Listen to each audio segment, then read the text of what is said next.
Bonjour à tous, bonjour à toutes. Aujourd'hui on teste le jeu Muscle Car 3. Donc c'est développé par Silverfish Studio, édité par Global Star Software et c'est sorti en juillet 2003.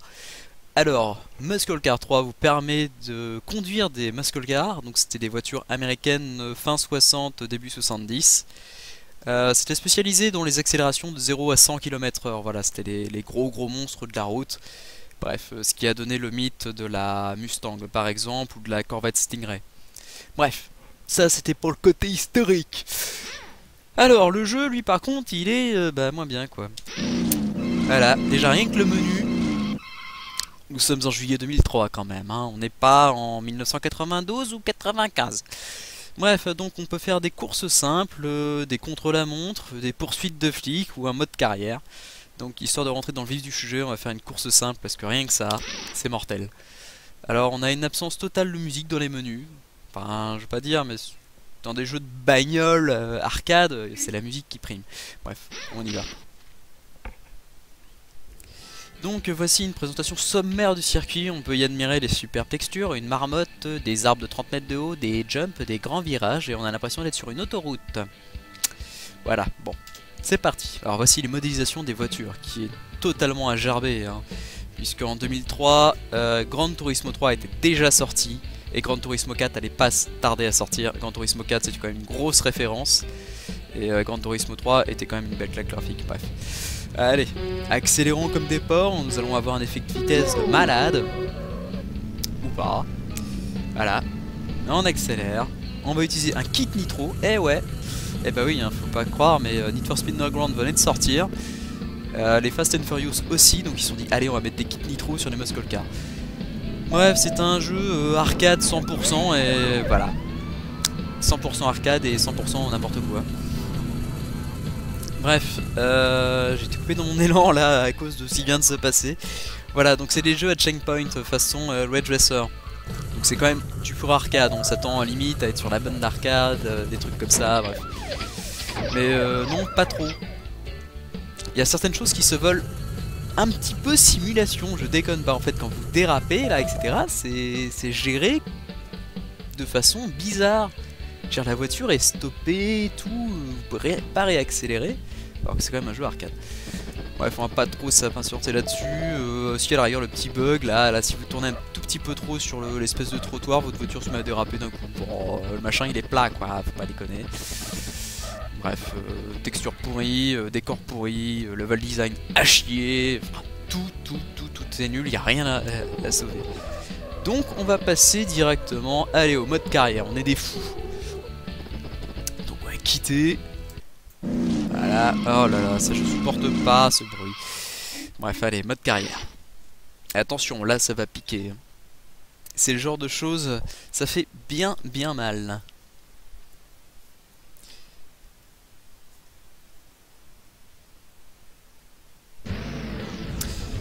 Bref, le mode carrière reprend une ville ouverte. Vous pouvez améliorer votre voiture en faisant des courses dans la nuit. Bref, je vais pas m'étaler, c'est Need for Speed Underground. Voilà, avec une ville ouverte. Enfin, ville ouverte. Vous vous souvenez, je suppose, de certains au minimum, peut-être pas forcément les plus jeunes, mais on sait jamais, de G-Police. Alors, je vois pas trop, vous verrez pas trop le rapport entre G-Police et ce jeu-là, ça c'est sûr. Mais c'était pour représenter au niveau de la ville ouverte. C'est tout simplement G-Police. C'était dans des petits endroits. Bon, en même temps, le jeu est vieux. Tout était pris en conséquence, mais c'était dans les petits endroits où vous étiez enfermé dans une grosse cage. Voilà, bah là c'est à peu près le même système avec une voiture.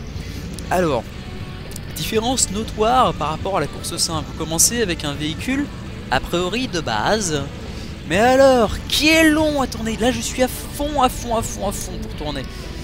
Et c'est l'horreur. Je joue au clavier, je précise. J'ai essayé de le jouer au volant, c'est injouable. Vous avez toujours le mode nitro. Alors, ouais, ça a beau être un véhicule de base, mais vous avez de la nitro.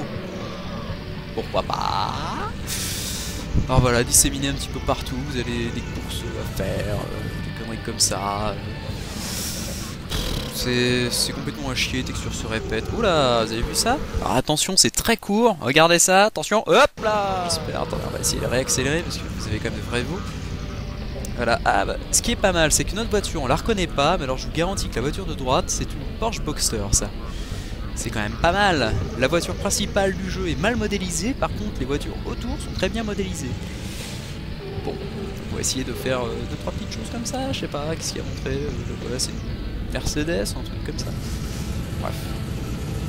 Voilà, il n'y a pas grand chose à faire, mode carrière inintéressant, c'est une suite de courses plus pourries les unes que les autres, ça ressemble à rien.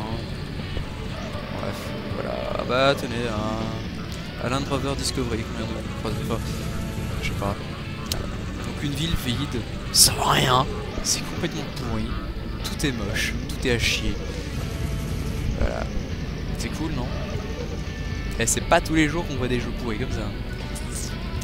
Alors là, je sais pas, le petit truc rigolo, c'est essayer de retrouver les voitures. Tiens, qu'est-ce que c'est que ça? On dirait une Nissan Micra. Oh non, une Daihatsu. Ouais. Alors vous avez évidemment le mode poursuite par les flics. C'est ce que représente l'étoile en haut à droite. Ce n'est pas l'étoile de David. Non, non, non, non. C'est l'étoile de shérif. On pourrait se dire, ouais, ça va être ça. Ça va être des poursuites, ça va déchirer sa maman. Eh ben non. Alors on va essayer de trouver un flic quelque part, évidemment dans une ville vide, sans rien, c'est pas évident de trouver.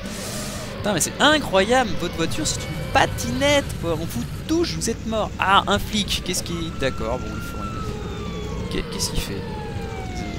Attends, j'ai encore rien fait, t'en vas pas.